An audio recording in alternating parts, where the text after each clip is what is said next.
All right, even Democrats are calling out other Democrats on their stance on ICE. Yeah, the border needed to be closed, but that was because Biden opened it. If Biden hadn't opened it and followed Obama, who deported more people than Trump did, in Obama's term in office, over 3.1 million people were deported. How come you didn't follow that, Joe Biden? How come you didn't follow that, Democrats? How come it was okay to celebrate ICE at that particular time when when Obama was in office, and you had networks literally traveling with ICE to show you the marvelous work that they were doing, but suddenly Trump is doing it, and now it's a pariah, and ICE needs to go, and it needs to be completely banned. Why are sanctuary cities existing?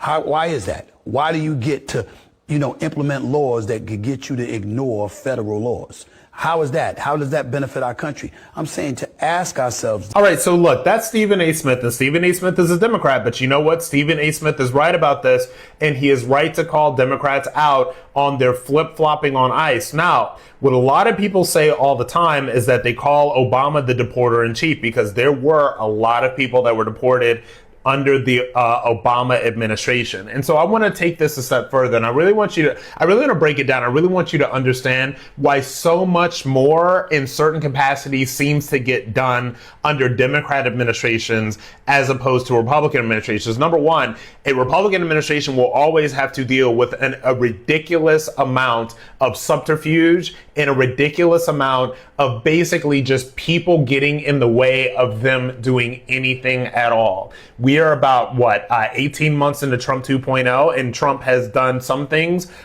He has not done enough of other things, but there are some things that he attempted to do that he just ran into these big, huge roadblocks from all of these Democrat appointed circuit judges and these appeals court judges that all seem to have these ethnic immigrant names, but that's a whole other conversation. And so this is what Republicans have to deal with. All right.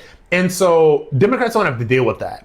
And also, when Democrats decide to do something, they have the propaganda machine of the mainstream media and the entertainment industry behind them, which is why Obama was able to deport so many people. And they've stood in the way of some of the deportations that Trump wanted to do.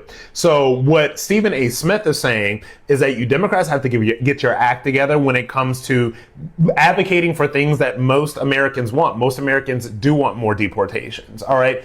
Most people do realize the drain on resources that illegal immigrants flowing into this country create on all of us. People understand this. So Democrats need to get it together, particularly when it comes to their ICE rhetoric and their stance on illegal immigration.